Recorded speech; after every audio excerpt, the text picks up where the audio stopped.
Welcome, everyone, to episode 73 of Underserved. Joining me today is Schutte, Director of Agile Delivery at Liberty Mutual Insurance. Let's get started.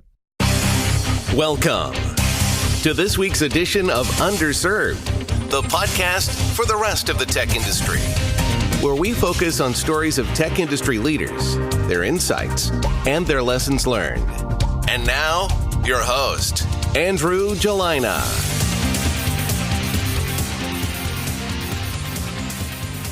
Shad, thank you so much for joining us today on Underserved. Thanks, Andrew. I appreciate it. Glad to be here. So tell us, way back when, what was one of your first memories of thinking about being involved with technology? The first thing that comes to mind is my mom had sent me a bunch of stuff that she had been saving from when I was in school. And my junior year in high school, we did statewide assessments. And it used to be they asked you a series of survey type questions. And it was, are you interested in technology and all this stuff? Ironically, when she sent it to me, I was reading my answers and it says, Shad has no interest in computers. Shad doesn't want to work with technology. And so, that's kind of the first thing I can think of when it comes back to it. The irony is a year later, I graduated high school, joined the Navy as an electronics technician. That didn't last very long. Yeah, your dad was an electrician, right? Yep, for 32 years, he worked for a chemical plant as an instrumentation and operations guy, managing all the automated systems. Did you ever wonder, I wonder if I could be an electrician? Yeah, I actually applied through the International Brotherhood of Electrical Workers when I was 20. But back then it was if you got into the union, you ended up going wherever there was construction and you had a couple day notice. They called me and said, hey, can you be in Gillette, Wyoming on Monday? And this was like a Thursday. There was no way I could do it. I just wasn't financially able to go up there and move myself. So I turned it down and decided to go back to school. You said you spent some time in the armed forces. What was that like? So I went into the Navy as an electronics tech. I joined during Desert Storm 1. The military was a great thing. It helped me mature a lot faster. You learn a lot of things that your mom and dad did for you that you did not realize they did for you. Laundry is the first thing that comes to mind. Don't think I had ever done laundry, and all of a sudden I had to figure it out real quick. The military was great. Probably one of the better spur-of-the-moment decisions I ever made. It gave me the foundation so I could build from there to where I'm at now today. And so you got offered early discharge. Do you start at a local community college? Yeah, so I came home and started out at a local community college. Originally thought I was going to do engineering, and then I went into criminal justice. Got my associates and then transferred through Park University on the Air Force Base here in Cheyenne, Wyoming. And that's where I finished my bachelor's degree in administration of criminal justice. Now, you had thought about doing some software work, but a professor of Pascal had some instructive words, right? Yeah. So when I was going into the engineering, it was going to be computer engineering. And I took the very first programming class, the intro to computer science that they have you in was Pascal. I got through it. I got a C out of the class, but I was talking with the professor about midway through it. We were talking about the struggles I had. And he's like, look, you have to be able to think in the abstract. You're great if I tell you, go write this and do this, and it should do that. You can write that. But if I tell you, here's a problem, go solve it. With computer language, I struggled with that part of it. He kind of nudged me that I could probably be an okay engineer, but I was never going to be great. And so I decided to switch majors in my second year. You graduate, but your first job's actually working with Geldwen, the window company. Why was that noteworthy, and how did you run into your coworkers later on in your career? Yeah, I was the night shift manager of the glass department in Geldwen. We made vinyl windows. I had a staff of 20-some individuals. Most of my staff had some level of criminal record. We joked with them and all that. They knew my degree was in criminal justice. Well, then I got an offer and I applied through the sheriff's department and got hired at the sheriff's department. And within my first year, several of the individuals that I had managed had come into jail. And then when I went to patrol, I ended up arresting a couple of the guys for different individual crimes that they would commit. And, they thought they knew me and they were going to get off easy. And that's just not how I worked. Yeah, it said there in the pre-call, out of 26 guys in the glass department, 14 with criminal records, you arrested 5 of them. Yeah, that sounds exactly right. The 5 I arrested, but there were at least 10 that came through the jail when I was working just in the jail. Cheyenne's not a huge town, right? You're likely to run into folks.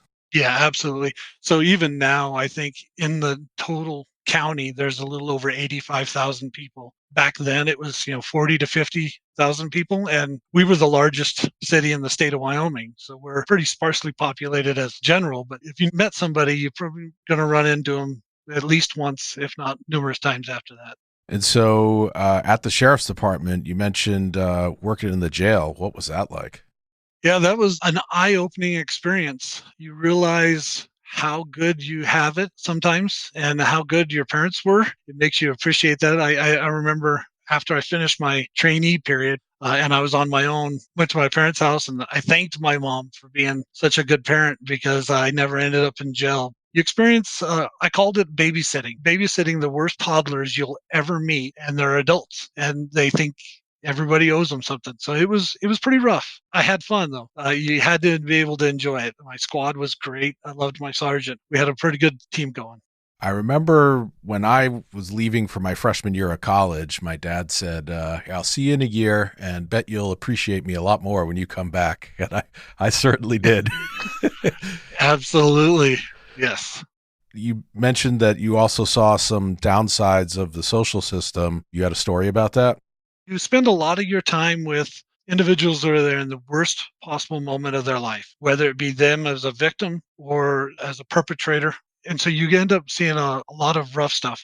One of the stories that I love to tell people that sticks with me the most, I had gotten a call to a teenage girl who was attempting to commit suicide. She was living with her grandparents. When I got there, she had locked herself in a bathroom, and I had a female deputy with me, and we kind of broke in, and she had cut her wrist, and we took her to the hospital. Ambulance came and all that stuff, and I sat and I just started talking with her, kind of getting to know her and listening to her story and asking her what was going on in her life that led up to it. And we kind of developed a little bit of a bond. She is one of the only people I ever gave my personal cell phone number to, and I shared with her, and we kept in contact for quite a while. Just before I left, her grandparents had reached out to me, and she had gone missing again. And so we started asking for friends around. She had gotten involved with a much older gentleman who was in the Air Force. At this time, she was 16, getting ready to turn 17. So we got his car. Highway Patrol found him. They got her out of the car, and told him to follow them back. They brought him back to Cheyenne. I had a nice discussion with him where I informed him that I could become the worst thing that ever happened to him,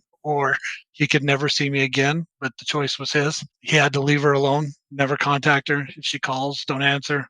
And then I talked with her again, and we kind of talked a little bit, and she was struggling with her mom had abandoned her. And so that was a lot of things that was going on in her life. I left law enforcement later that year, and almost 2 years later, I get a call and a card, an invite to a graduation. And it was this young lady was graduating high school. She called and asked me if I would please attend. And so I said, sure. So I attended her graduation and then the after party. And we talked, and she told me she had got accepted to college and she was going to school, and that, I was the only reason that she was actually graduating high school. I was the only reason that she was actually going to college. I never gave up on her. I never abandoned her. And I invested my time. And whenever she called, fast forward about 11 years later, I get a Christmas card, and she had gotten married, had kids, was settled down, and she just wanted to say thank you again. And those are the kind of things that I remember and I'm very proud of, because you got to see a lot of the hardship things. I saw a lot of child abuse cases, and the only homicide that occurred in Cheyenne in the 1 year was one of my cases. But one brother killed another brother, and that's always a hard thing to see. And I've got brothers, and I just couldn't imagine it. So yeah, law enforcement, it was great. I'll never talk bad about it, but it was very trying on the soul and on the person. But it teaches you a lot of things: patience, dedication, kind of stick-to-itiveness, if you will. There was definitely bonuses to going down that career path first. I love hearing that story. Like, there's a lot of good police officers who are really in it to serve the community and to make, where they live a better place, one person at a time. There's a lot of press about when things go the other way. So it's great to hear an uplifting story like that. Absolutely. I see all the stuff that's going on in our society today, and I question if I could even be a law enforcement now, because it's not about what that police officer or sheriff's deputy is doing for their community. It's the one time that they make a mistake, and we're all human. We are going to make mistakes. It's the degree of that mistake. I totally agree that there has to be accountability. There just can't be persecution without facts. You are listening to the Underserved podcast. Underserved is produced by Syrinx, the developer-founded, developer-run software consulting company. For more information, visit syrinx.com. That's SYRINX.com. So the television show Yellowstone is super popular right now with John Dutton, who's a livestock officer. You know, you weren't in Montana, but darn close by. Is it like that out there? Like, is cattle rustling or horse rustling a thing? Not as prevalent as it used to be, but one irony of it is our livestock officers, our state officers, they actually have more authority than most law enforcement. In fact, I think they have more than anybody else. They can go across counties, across cities. They don't have to worry about municipalities. They enforce all state laws, not just the livestock laws. Plus, when it comes to the livestock, they get a little bit more leadway, not having to have warrants and those type of things, especially if it's related to cattle rustling or horse theft. And you do still see some of that, not as common, and they've gotten a little smarter about how they do it, but so have the livestock officers. The one thing here in Wyoming is usually when they get in and get hired as a livestock officer, they don't leave. It's a rare time that there's an opening in that office. So it's a few people that get it. They stick to it for as long as they possibly can. Isn't there a penalty, like there's more time in prison for horse theft than like a lot of drug possession? Absolutely. So if you're found guilty of conviction of horse rustling, carries a higher minimum sentence than possession of Schedule 1 narcotic.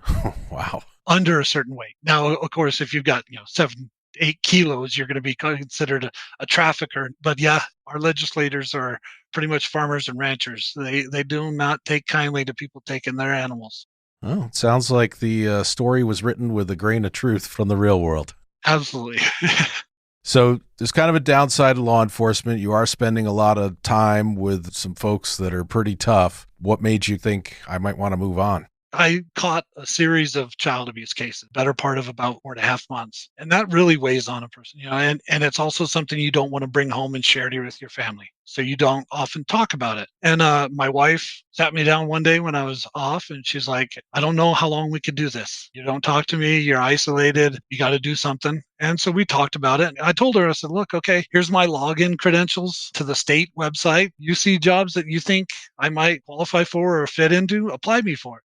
I got an interview with the Wyoming Department of Education as a IT project manager. What was that interview like? It was interesting. So it was a Tuesday, and I was actually working day shift. They wanted me to come in at 3:00. So I called back and I said, yeah, I can absolutely do this, but I will be in full uniform and I'll be taking my lunch break. So I'll have my radio and all that stuff. I'll just turn it off. But, that's the only way I can make this work. And they're like, yo, sure, no problem. So I showed up, went to the interview, and it was a very good interview. And they offered me the job. And my first day there, they kind of do the introduction and a little lunch to introduce you. And our director was in the lunch and she's sitting down. We were just kind of talking. She goes, I have to ask you, when you came in for the interview, how many weapons did you have on you? I kind of started chuckling and I was like, well, I mean, are you talking just firearms or just weapons? She's like, any weapons. Well, I had my duty weapon and I had my backup weapon and I had my baton and my taser and my pepper spray and pocket knife and my boot knife. And, and she's like, so we kind of had to hire you, didn't we? And everybody started laughing and it was a good joke. I was like, well, it would have been in your best interest. So I guess you did the right thing. Now, you went out with a bang. Didn't you win the DUI award for law enforcement your last year? Yep. I left the sheriff's department in January, and in February or March, the governor announces the DUI awards for the prior year. And it was me and one other deputy that were recognized with the highest DUI arrests. Governor Silver Award is what it's called. So I had more than 50 DUI arrests. And the irony of it is I only worked the night shift for less than half a year. I think it was only like 3.5 months total that I worked the night shift. I was a very keen eye for DUIs. I could pick them out pretty quickly and get the justification to make the stop and go from there. So you hang up the breathalyzer and the boot knife and you go to work for the Wyoming Department of Education. What's that like? It was a drastically different work environment than what I had just left from. As a sheriff's deputy, 5 years with the department, bachelor's degree, master's degree. And my first year hired as a project manager for the Wyoming Department of Education, working Monday through Friday, 8 hours a day, nobody yelling at me, nothing like that. I made $20,000 a year more than I made as a sheriff's deputy. That was a kind of a little shock to me. But I've done many different things in my life. And from all of them, I tried to learn a lesson that is applicable across the board. In law enforcement, it was a little bit of organization. It was a little bit of negotiation and communication. And so I came into the Department of Education working as what was called the WISE. We were working with the 48 school districts and using schools interoperability framework, SIF technology, to create a single source of truth called the Student Information System that communicated to lunch systems, transportation systems, library systems through different tools called SIF agents. So an agent would sit at school information system and listen or communicate out. A new student came in, they enrolled the student, they entered the information. They would send that student's information, their first name, last name, the grade, the teacher, to the lunch system, to the library system, to the transportation system. The transportation system would then automatically route that student. What buses would they be authorized to ride on, and those type of things. Wyoming was one of the first states to do a full SIF operation. We used it at the state level because it would collect the data from the source system through a standard pattern so that we could generate the No Child Left Behind and federal reporting requirements. At the time, there was a whole series of reports that had just been added to the states, that there was a commonality across all states on what had to be reported, whether it was, Title I students and special ed and free and reduced lunch, all the different kinds of stuff that had to be reported. And SIF allowed us to standardize it. So our school districts could have whatever information system they wanted. And SIF was vendor agnostic, so we could set an agent out there and be able to get the data in exact same format that we wanted. We presented numerous times at the National Center for Educational Statistics annual conference. It really got me going into project management at that level and working with the vendors and the developers and the database administrators and all those guys. It really got me excited for IT again. Now, did you work with some outside vendors there as well? Yep. At the state, we had hired a couple of vendors, Choice Solutions and ESB out of Texas, and then EduStructures out of Salt Lake were our three major vendors. Choice Solutions was our primary vendor. I created a very good relationship with those guys. When I decided it was time for me to broaden my horizons and expand a little bit farther into the IT world in project management and software development, I reached out to the president of the company at Choice Solutions and told him I was starting to look and that I was going to be leaving the Department of Education. And he, on the spot, offered me a position, matched the salary. I threw a huge number that I thought was ridiculous out there, and he said, okay. And it was a great decision. I went to work for Choice Solutions. I didn't work with Wyoming anymore because they wanted a clean break, but we had other project managers that came in and helped Wyoming out. But I ended up working with numerous states. I had a pretty good gamut across the board. I also worked with the U.S. Department of Education on the National Education Data Model. We used the data model based off of part of it off of Common Core and part of it off of standardized curriculum structures, but it was great. I got to really get deep into software development, and it's where I started experimenting with Agile software development, kind of getting my feet wet with Scrum and Kanban and those type of things. And I found I had a great passion for it, and to me, it was a very exciting time. Agile was starting to get some notice, but it wasn't huge. A lot of people were still doing waterfall. PMPs were still the main certification that you had to get. So getting in early and becoming familiar with Agile was awesome. I am altering the scope of the project. Pray I don't alter it any further. Excellent. Let the scope creep flow. Keep adding features. To deploy the release, deliver first. You must. I find your lack of faith in change management disturbing. Missing your deadline is the path to the dark side. If you or someone you know manages software development projects, we can help. Call the offices of Syrinx Consulting. Syrinx provides software consultants who hit the ground running to help you deliver right away. Our toll-free number is 888-579-7469, option 1. Or you can live chat with Berg at Syrinx.com. That's SYRINX.com. Syrinx is not a law office and this is not legal advice. Offer valid only in the United States. Hablamos español, pero solo un poco y no tener ni pies ni cabeza. Saludos. Now, Choice Solutions was out of Marlboro. Were you still living in Wyoming? Yep. So I was living in Wyoming, and Marlboro, Mass is where the Choice Solutions office was. And then I would travel quite a bit. Went to go see all of our states that I was the customer rep for and the project manager for. So I would work with our customers, and then the nighttime I would work with our development teams in Hyderabad, India, which is Choice Solutions was a partnership between two brothers, one who lived here in the U.S. and one who lived in Hyderabad. And here in the U.S., they had the project managers and the architects. And in Hyderabad, we had the engineers and the QA testers. And so, I worked all day with my customers. And then at night, I would spend about 5 hours working with the development team. It was very early in it. We were a small company, so I was acting as both PO and Scrum Master. And you did a little bit of everything. It was a little trial by fire, but I stayed busy. And I'm a very impatient person. I do not like to sit around very much. The busier I am, the better I can be. And, working 16 or 18 hours a day, that fit my personality very well. I don't recommend that for everybody, but that's, for me, I was excited and passionate about what I did and still am. Now, that company eventually gets acquired, right? Yeah, we got bought by Houghton Mifflin Harcourt, which is the largest school publishing textbook company in the world. We were bought by them, and part of the deal, I was under the impression of I was going to be made a director and be able to move up in the level hierarchy. And I was so ingrained with the customers, it was hard for them to pull me out of working with customers and handling those individual contracts. So I gave them a little over a year, and then I started looking. That's when I spent a little time working for you as a contractor, working with Cengage, which was very similar to Houghton Mifflin Harcourt, content publisher and online education applications. And so it was a great experience. It helped me see a whole nother light of it. Glad I got that startup type experience with Choice Solutions, and I went to a major corporation. Then I spent a little time as a contractor, and all of those things help build that repertoire of skills that people look for when you're in the job market. We know the job market in IT is not going away, and everything's technology.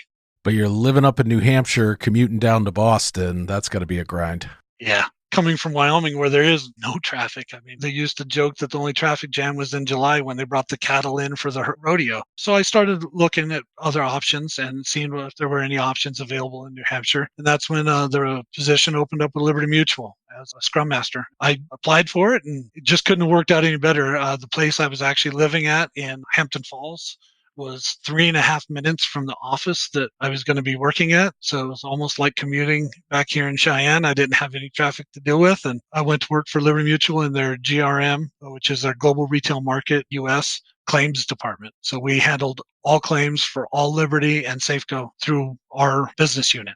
Now, most insurance companies tend to be quite agile. Was it like that when you got there? When I first came in, there was few pockets that were starting to go agile. And the company was starting to talk about it and learn about it, especially on the business side, which is if you can't get your business partners buy-in, Agile usually struggles. That's just the nature of it. And so it was starting to get, the first couple of years were very Agile. And then Liberty went through what they called CCAD, Customer-Centric Agile Development. And so we moved all of our business units to a standardized foundation of Agile, if you will. We moved from our prior ticketing system to Jira and Atlassian and using industry standard with it. And we started moving everybody towards Agile. And it was a very exciting time. When I was first hired there, the jobs titles were project managers. And they got rid of that job family, and they created a job family called Scrum Masters, and business analysts were technically product owners. They got rid of the business analysts and created product owners. So people had to reapply for their job, which made everybody very nervous, as you can imagine. They did a really good job, not perfect, but they did a really pretty good job of it. Coming out of that, I was actually promoted to a senior Scrum Master, which is of the individual contributors. That's the highest level you can get before you come into management,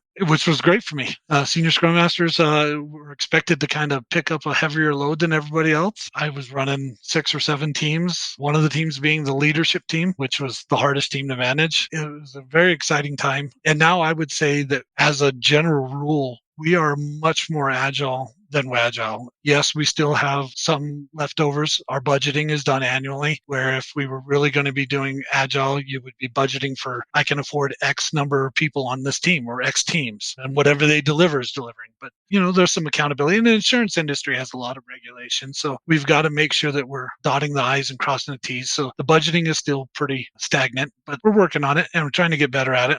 Now, one day your boss pulls you into a room and is like, so we have this thing called Claims 1. What happens after that?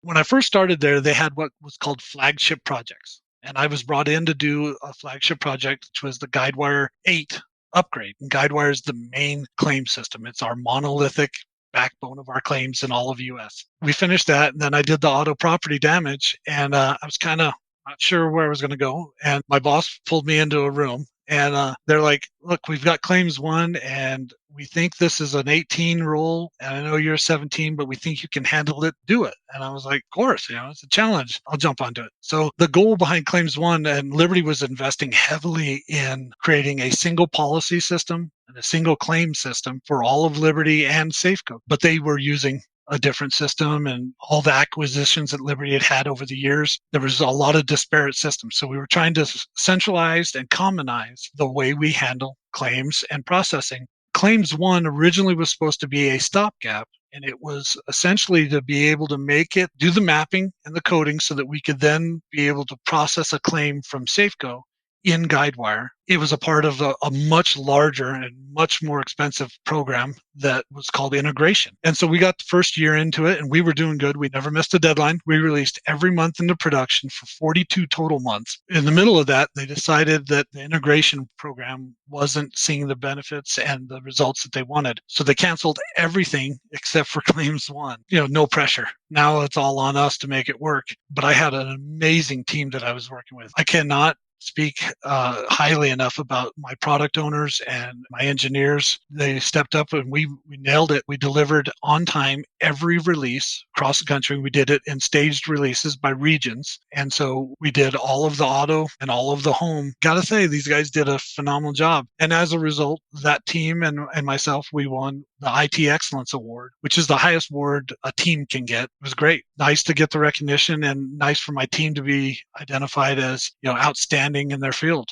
So you do that in 2019. What's 2020 like? So we finished that in 2019, and then there was an open position for the director of Agile delivery, and I applied in January of 2020. So I interview, we go through that whole process. I get hired, and I start the middle of April. Well, the last week of March, we had went 100% remote because of COVID and the pandemic and that. And everybody's like, oh, yeah, we'll start traveling by June. And so it was okay. So I started with this. And my first week was the first in-person PI planning for the Global Digital Ecosystem, which is the program that I work on. And that program is 17 countries in 14 time zones, where prior they were going, every couple weeks, they would go to either Ireland or Spain, and they would meet. And then every 6 sprints, 12 weeks, they would do a PI planning in person in a conference room with easels and sticky notes. And now here I am, the brand new guy in charge of the Agile.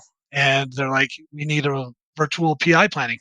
It was a good learning experience, I will say. So in 2020, we had our first PI planning. We used lucid charts to coordinate the work, and that became a bit of an eye chart that was almost impossible to read. In 2020, we went through 3 different systems, trying to figure out the best way. 2021, we went through 2, and we finally have settled on a good program. But we have done nothing but virtual PI plannings. And at that time, we were only in the Western European market. We've now expanded into the Asia multi-country market, and we've already gone live in Vietnam and getting ready to go live in Thailand. Next hurdle will be for us to go into our Andes market, which is our South and Central America countries. So I'm hoping eventually I'll get to do that travel that they promised me when they interviewed me. But so far, the only traveling I've done is moving from New Hampshire back to Wyoming. So with 5 different systems trying out PI planning, which one did you land on that you finally like? So we are actually using Jira Portfolio. We use initiatives to identify the business functionality that's being delivered. And then those initiatives are linked to epics, and those epics to the stories. And then we use Team Name to identify our individual teams. And so we can look at an individual team, their next 6 sprints, and see the work that they have planned out. And they made a lot of improvements. The first time I used Jira Portfolio, it was, let me just say, it was the most difficult thing I think I'd ever tried to figure out. And I consider myself a pretty good guy with software and technology, and I could not make the original first versions of Portfolio work. And then Atlassian, they did a couple really good things with it. It's really meeting our needs now. We're a large program over multiple countries, and as I mentioned, with hundreds of people that work on it. and we're able to have a common visual for everybody. So yeah, Jira has turned out to be a little bit of a blessing for us. Now, I imagine with each implementation, they keep raising the bar and shortening the timeline. How does that look? Yes. In fact, our program, we had a roadmap for 2022 that we were planning on delivering certain functions within the Western European market to include home, workman's comp, commercial vehicles, and all that. Well, the Western European market actually responded to an RFP issued by a bank in Spain called Bank Inter, and we won, which was surprising. It's the first time we had tried to get into it, and a big component of us winning was the global digital ecosystem that we've developed, which is the whole concept behind our system is you have a central core application that you can pick up and move to any country you want, and it will still operate the same way. The only thing you have to change are languages and localization. It was a tech bet in 2018 and 2019. That tech bet has turned into a full funded program. So we've gone crazy. But yeah, we won Bank Inter. That was announced last month. Just to give you an idea, it took a little over a year and a half to get Ireland auto direct, the first release. Then we did Spain in 6 months, and then we did Portugal in about 3 months after that. And then it took about 8 months to do Vietnam, and we're hoping Thailand will be just a few months. But now we've got the Bank Inter integration, and they want us to get it done, at least the MVP and main functionality by December 1st. Like we like to say, the only constant in GDE is that we're going to have more work than time, and that's a good thing to have.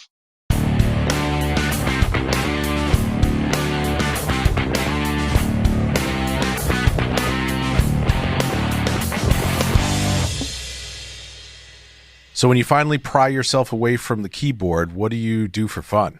My brothers like to call me a jack of all trades, a master of none. I spend a lot of time riding my motorcycle. Love the feel of being out on the open road, the wind in your hair, and seeing new things and experiencing new stuff. The one thing I don't get out of IT that I have always been driven to is actually the physical building of something. You know, when I moved back here, I converted my garage into a shop. I don't think there's been a vehicle parked in it since I bought the house. But yeah, I love to go out to my garage. And this winter, I built a couple trailers, and I do woodworking, anything I can do. I built a shelf that has a magnetic opening and the bottom drops out. And so it's like a secret shelf. Saw it on YouTube, and it's like, oh, I could do that. So yeah, I spend a lot of time building stuff. I'm a huge dog lover. So I do volunteer some time at a local animal shelter. I have 2 rescues. I spoil them rotten, but you know, they're pretty good little girls, and we have a good time. That's kind of what I do. My weekends are, like I said, I don't like to sit around, so I'm always doing something.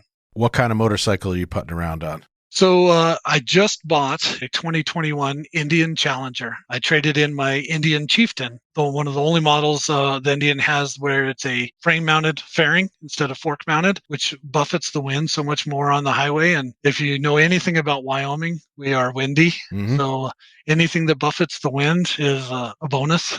Yep. I am a fellow Indian motorcycle owner. I have a 2000 Chief, which in 2000, with my buddy Art, we took a cross-country motorcycle trip, including just going through the little tiny corner of Wyoming. And it was quite windy. I remember that. Yeah, my goal is I'd love to ride my motorcycle in all 48 states. I've been to all 48 states, but not on a motorcycle. So that would be my goal. Probably have to wait till I retire. That's going to be a long ride, but a good goal. Absolutely. So, Shad, thank you so much for joining us and sharing your experiences with the listeners of Underserved. Thanks, Andrew. I appreciate you having me. And we'll talk to everyone soon on the next episode of Underserved. Thank you for listening to the Underserved podcast.